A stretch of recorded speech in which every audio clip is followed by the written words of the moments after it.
வணக்கம். இன்றைக்கி நம்ம பார்க்க போகிற வீடியோ பாஸ்மதி ரைஸில் குக்கரில் பிரியாணி உதிரியாக எப்படி செய்கிறதுன்னு நம்ம பார்க்க போகிறோம். வாங்க இப்போ வீடியோவை பார்க்கலாம். இப்போ ஒரு பவுலில் பாஸ்மதி ரைஸு ஒரு 6 உலக்கு சேர்த்துருக்கேன். நீங்கள் ஆளுக்கு தகுந்தாப்பில் போட்டுக்கோங்க. எங்கள் வீட்டில் இன்றைக்கி கெஸ்ட்டு வந்திருக்காங்க, அதனால் நான் 6 உலக்கு போட்டிருக்கேன். 6 உலக்குக்கு ஒரு உலக்குக்கு 1.5 உலக்கு தண்ணி சேர்த்துக்கணும். அந்த அளவுக்கு ஊற்றி தண்ணி நம்ம அரிசியை நல்லா ஊற வச்சிடலாம். அதுக்கு தேவையான பொருள் ஒரு 6 தக்காளி பழம், 6 பெரிய வெங்காயம், ஒரு 10 பச்சை மிளகா சேர்த்துருக்கேன்.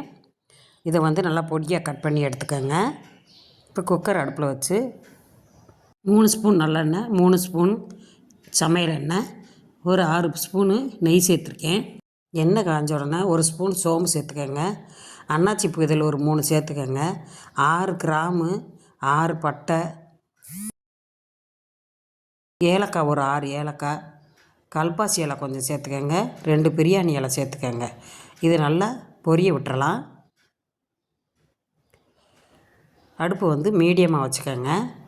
இது நல்லா பொரிஞ்சதும் ஒரு கைப்பிடி அளவு புதினா, ஒரு கைப்பிடி அளவு கொத்தமல்லி தழை சேர்த்து அதையும் நல்லா வதக்கிடலாம். புதினா கொத்தமல்லி தழை பச்சை வாசம் போகிற அளவுக்கு நல்லா வதக்கி எடுத்துக்கலாம். நம்ம கட் பண்ணி வச்சுருக்க பெரிய வெங்காயத்தை சேர்த்துருவோம். பச்சை மிளகாயும் சேர்த்து நல்லா வதக்கிடலாம். நான் ஒரு உலக்குக்கு ஒரு வெங்காயம், ஒரு தக்காளி பழம், ஒரு 10 பச்சை மிளகா சேர்த்துருக்கேன்.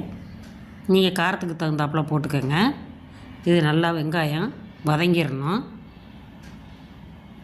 நல்லா கண்ணாடி பதத்துக்கு வதங்குற அளவுக்கு வதக்கிட்டு நம்ம கட் பண்ணி வச்சுருக்க தக்காளி பழத்தையும் சேர்த்து நல்லா வதக்கிடலாம். எவ்வளோ தூரம் நம்ம வதக்குறோமோ அவ்வளோ தூரத்துக்கு பிரியாணி டேஸ்டியாக இருக்கும். தேவையான அளவு உப்பு சேர்த்து நல்லா வதக்கிடலாம்.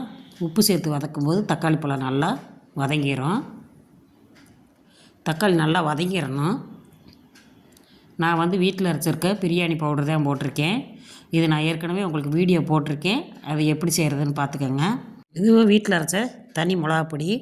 இதில் ஒரு 6 ஸ்பூன் சேர்த்துக்கலாம். பிரியாணி மசாலாவும் ஒரு 6 ஸ்பூன் சேர்த்துக்கிறணும். ஒரு உலக்குக்கு 1 ஸ்பூன் கணக்கு வச்சு சேர்த்துக்கோங்க. ஒரு 6 ஸ்பூன் இஞ்சி பூண்டு விழுது சேர்த்துக்கலாம். இதையும் சேர்த்து நல்லா வதக்கிடலாம்.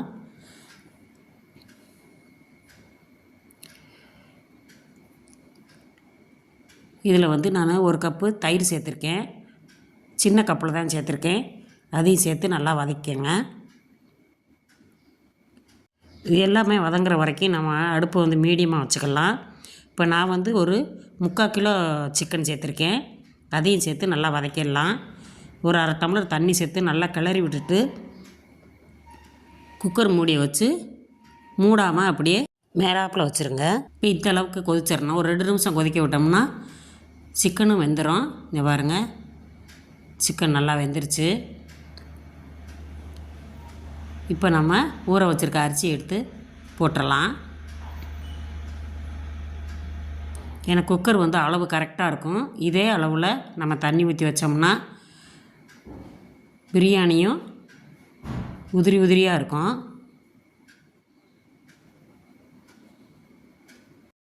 இதை நல்லா கிளறி விட்டுருங்க. உப்பு நம்ம ஏற்கனவே போட்டிருக்கோம். நீங்கள் உப்பு பத்துமா இல்லையான்னு பார்த்துட்டு உப்பு போட்டுக்கோங்க. இதில் ஒரு 1/2 ஸ்பூனு எலுமிச்சம்பழம் சேர்த்து புழிஞ்சு விட்டுறலாம்.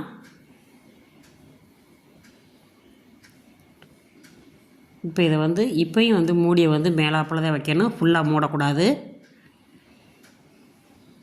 ஒரு 2 நிமிஷம் அப்படி வச்சிட்டோம்னா நல்லா கொதிச்சிடும். இதை நல்லா கிளறி விட்டுடலாம். அப்போ தான் அடி பிடிக்காமல் இருக்கும். இந்த அளவுக்கு நம்ம கிளறி விட்டுட்டு இப்போ குக்கரை நல்லா மூடி வச்சிடலாம். மூடிட்டு விசிலை போட்டு ஒரு 7 நிமிஷம் அடுப்பு மீடியமாக வச்சுருங்க. ஒரு 7 நிமிஷம் நம்ம அப்படியே விட்டுறணும். விசில் வைக்கக்கூடாது.